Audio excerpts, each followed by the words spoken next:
Tu as beau faire tout le développement personnel que tu veux, travailler autant sur toi que tu veux, lire tous les livres de mindset, si ton entourage te tire vers le bas, tu n'iras nulle part. Et inversement, être bien entouré, ça peut vraiment te sauver. Aujourd'hui, j'avais vraiment envie de te parler de ça parce que c'est vraiment ce que j'ai pu expérimenter dernièrement, l'impact de notre entourage sur notre santé mentale, notre confiance en nous ou même notre énergie de manière générale. Quand je te parle d'entourage, je te parle pas uniquement de ton entourage proche, ceux que tu côtoies un peu tous les jours, mais aussi ceux que tu laisses rentrer dans ta vie, dans ta tête et dans tes feeds sur les réseaux sociaux. Aujourd'hui, je suis hyper reconnaissante d'avoir des gens dans mon entourage qui me laissent être moi et qui me soutiennent au quotidien. J'ai notamment ma coloc Camille, qui n'est pas uniquement ma coloc, mais vraiment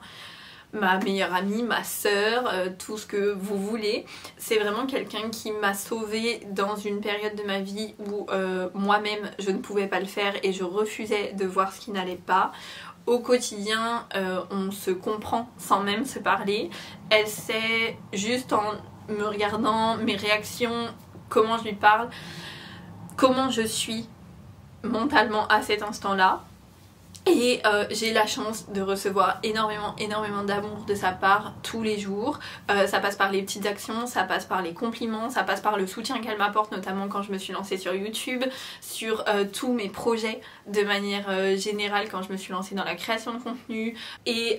vraiment c'est mon pilier à l'heure actuelle, c'est vraiment quelqu'un sur qui je peux compter dans n'importe quel moment. Dans Desperate Housewives, tout ça, quand vous voyez qu'elles s'appellent les unes les autres pour aller enterrer quelqu'un,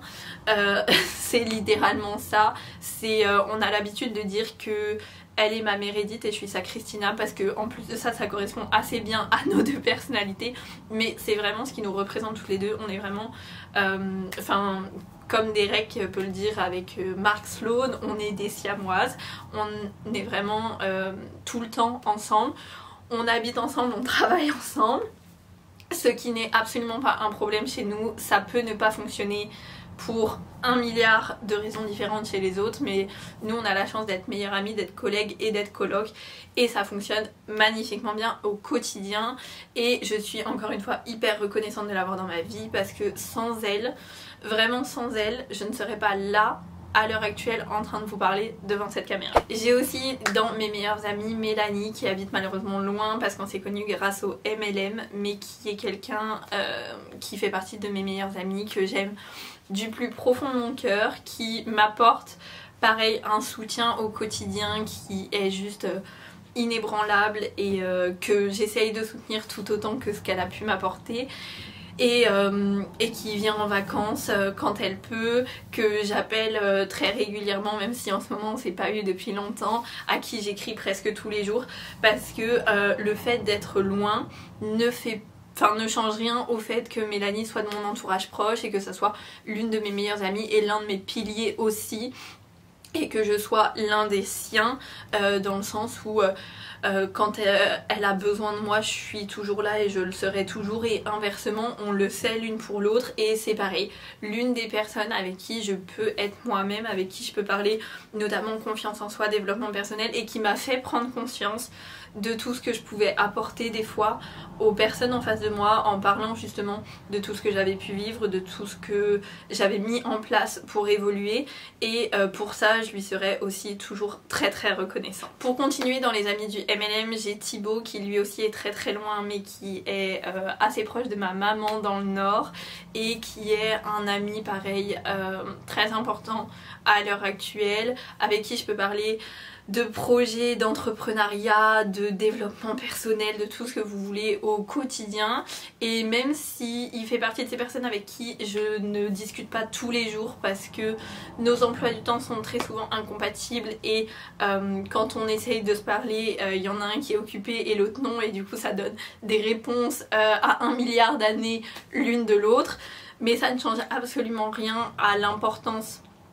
de notre relation. Et pareil, malgré toute la distance, il fait partie quand même des gens de mon entourage pour lesquels je suis très contente d'avoir dans ma vie, dans le sens où il m'apporte une richesse émotionnelle, intellectuelle, on va dire aussi en termes comme je vous disais, d'entrepreneuriat, de tout ça, qui est juste absolument énorme. Et j'espère encore une fois pouvoir lui apporter ne serait-ce qu'un quart de tout ce que lui m'apporte au quotidien. Et puis il y a ma mère, ma maman d'amour, qui est mon modèle depuis de très nombreuses années maintenant, qui est la femme, je pense, la plus forte que j'ai jamais pu rencontrer, pour plein de raisons différentes qui nous sont propres en tant que famille. Mais c'est vraiment la femme qui m'a montré depuis toujours toute petite que même si j'étais justement une femme et une fille à cette époque-là, ça ne voulait pas dire que je devais me taire, ça voulait pas dire que j'étais moins forte que les autres, ça voulait pas dire que j'avais pas le droit de faire ce que j'avais envie de faire. Et même si maintenant j'habite à Perpignan et qu'elle habite à l'autre bout de la France, qu'on est moins proches, même bien au contraire, tout ça nous rapproche d'autant plus, que ça soit elle ou avec mon petit frère. C'est vraiment... Tous ces gens que je viens de vous lister sont vraiment des gens qui sont mes piliers, qui me permettent d'être moi, de m'exprimer, qui m'apportent un amour vraiment absolument exceptionnel tous les jours, vraiment tous les jours. Dernièrement c'était mon anniversaire et je pense que j'ai jamais reçu autant d'amour que ce que j'ai pu en recevoir dernièrement. Et c'est des gens qui me permettent d'aller de l'avant chaque jour, qui ont été là pour moi dans des périodes qui ont été hyper difficiles et sans lesquelles je ne me serais probablement pas relevée. C'est vraiment là toute l'importance de l'entourage, que ça soit dans les bonnes périodes comme actuellement je suis là et ils me soutiennent dans mes nouveaux projets, dans ce projet YouTube, dans tout ce que j'entreprends à l'heure actuelle, et qui me félicitent, m'apportent tout leur soutien, mais qui ont aussi pu être là dans les moments où j'étais vraiment très mal dans ma peau, très mal dans ma tête. Et c'est là toute la différence que peut faire un entourage bon ou mauvais sur les bons moments comme les mauvais, parce qu'on peut t'enfoncer quand tu es dans un bon moment alors que on serait plutôt là à te valoriser, et on peut continuer de t'enfoncer alors que t'es déjà 6 pieds sous terre. Mais après tout ça, il y a aussi l'entourage un peu plus subtil, notamment celui qu'on peut suivre sur les réseaux sociaux, parce que je pense que c'est l'un des outils qu'on utilise le plus pour suivre au quotidien les autres de manière générale, et notamment des gens un peu connus et famous. Mais que ça soit Instagram, TikTok, YouTube, Snapchat aussi, parce que je sais qu'il y a énormément de créateurs de contenu qui reviennent ou qui continuent sur ce réseau social là. Et en fait moi personnellement dernièrement j'ai fait un assez gros tri, juste pas forcément parce que les gens avaient complètement changé, étaient devenus des personnes différentes, que je détestais ou quoi que ce soit, mais juste parce qu'en fait je n'étais plus alignée avec ce que eux proposaient, parce que moi j'ai évolué et pas forcément dans le même sens qu'eux. Il y a aussi tous ceux qui peuvent te faire culpabiliser des fois, même de manière inconsciente. Leur contenu n'est pas du tout dans ce but là, mais moi il y a des créatrices que j'avais unfollow il y a longtemps parce que vraiment je me sentais culpabilisée par leur contenu sur la nourriture, la salle de sport ou autre, et que dernièrement j'ai pu me remettre à suivre parce qu'elle me rapporte quelque chose avec lequel je suis vachement plus alignée. Et ça c'est vachement sous-estimé, parce que c'est des choses qui jouent sur ton mental, sur ta santé mentale, ta confiance en toi, ton énergie, parce que avec les réseaux sociaux on se compare constamment, même si tu veux pas, même si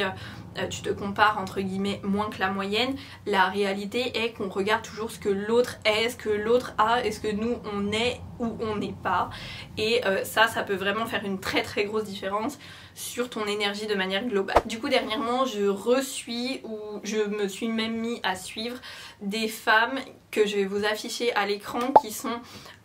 juste dans une énergie vachement intéressante, hyper intense, féminine, dans l'entrepreneuriat, tout ce que en fait j'aspire à être notamment. Et il y en a qui sont avec qui je suis plus proche que d'autres, il y en a que je suis juste comme on peut consommer du contenu sur Instagram ou sur TikTok ou n'importe où de manière un peu lambda, et il y en a d'autres comme Coraline qui est la fondatrice de Canaïa, avec qui je suis un peu plus proche, avec qui j'échange vachement, avec qui j'ai déjà travaillé, et ça a été une très belle chance pour moi parce que ces patchs pour les douleurs de règles ont changé ma vie. Mais C'est le problème avec l'entrepreneuriat, même si ce n'est pas un problème, c'est qu'on est souvent très seul. Et le fait de pouvoir partager ça, notamment avec Coraline qui est elle-même entrepreneuse, qui est une femme, qui avance, qui est un peu dans tout ce développement que je peux faire aussi à l'heure actuelle, bah en fait ça rend tout l'entrepreneuriat pas plus facile, mais en fait bah tu te comprends, tu évolues quelque part ensemble, tu peux discuter de certains sujets comme j'ai pu discuter avec elle de cette chaîne YouTube et elle m'a apporté encore une fois énormément, mais c'est des femmes qui au quotidien t'apportent de la plus-value et qui du coup te tirent vers le haut sans même que tu le saches, sans même que tu fasses attention, mais parce que bah du coup tu n'es plus dans la culpabilité, dans la comparaison, dans tout ce qui est moi je suis pas ça, j'en suis pas là dans ma vie machin, mais plus dans bah j'aspire à être ça, j'aime ce que elle représente, j'aime ce que elle fait, et vraiment ça change mais absolument tout. Choisir qui tu gardes dans ta vie de manière globale, que ça soit comme là on vient de parler sur les réseaux sociaux ou même dans ton cercle proche, qui tu choisis de faire rentrer dans ta vie ou de garder dans ta vie peut vraiment faire une grosse différence. J'ai lu quelque chose qui m'a énormément parlé, on comparait, je sais plus qui c'est qui parlait de ça, on comparait son entourage à un réservoir de voiture. Et si tu remplis ton réservoir avec des doutes, de la négativité, de la culpabilité, ben en fait tu ne peux que ne pas avancer en fait. Tu peux que rester sur place, tu peux même tomber en panne entre guillemets, enfin vraiment être dans une énergie qui est hyper mauvaise, qui te fait que reculer, te remettre en question, mais pas dans le bon sens des choses. C'est vraiment quelque chose de très bien de se remettre en question au quotidien. Mais il faut que ça soit pour du plus, pour de l'évolution et pas en mode oui mais je suis pas ça, j'ai pas ça, et d'être dans cette forme de culpabilité là. Et du coup c'est pour ça que vraiment ton entourage au quotidien peut faire une différence énorme sur ta santé mentale, ta confiance en toi et ton énergie. Parce qu'en vrai t'as le droit de choisir, t'as le droit de dire non, t'as le droit de respecter tes limites, parce que pendant trop longtemps, moi la première, j'ai été aussi ce qu'ils appellent un people pleaser, de faire passer les autres, leurs envies avant les miennes, et ça peut vraiment aussi être un très gros souci. Et les gens qui sont dans ton entourage proche ou même plus ou moins, comme je viens de te le dire, s'ils ne comprennent pas tes limites, ils n'ont rien à faire dans ta vie. S'ils ne comprennent pas que ça pour toi c'est non, que tu n'en as pas envie, que tu es plutôt tourné vers ceci ou vers cela, ils n'ont rien à faire dans ta vie et dans ton cercle proche d'amis, de famille ou autres, et de gens que tu côtoies et par qui tu es influencé au quotidien. Je sais que c'est pas facile, c'est vraiment même hyper dur de faire ça au départ, mais au fur et à mesure que tu avances, que tu apprends à dire non, que tu apprends à choisir les personnes qui t'influencent et qui restent dans ton cercle, tu verras que ta paix intérieure sera vraiment mais 1000 fois plus forte et avec de bases vraiment très solides. Si toi aussi tu veux créer cet entourage sain, suivre des personnes qui sont dans la même évolution que toi, tu peux t'abonner. Bienvenue ici, on construit ensemble tout ça semaine après semaine.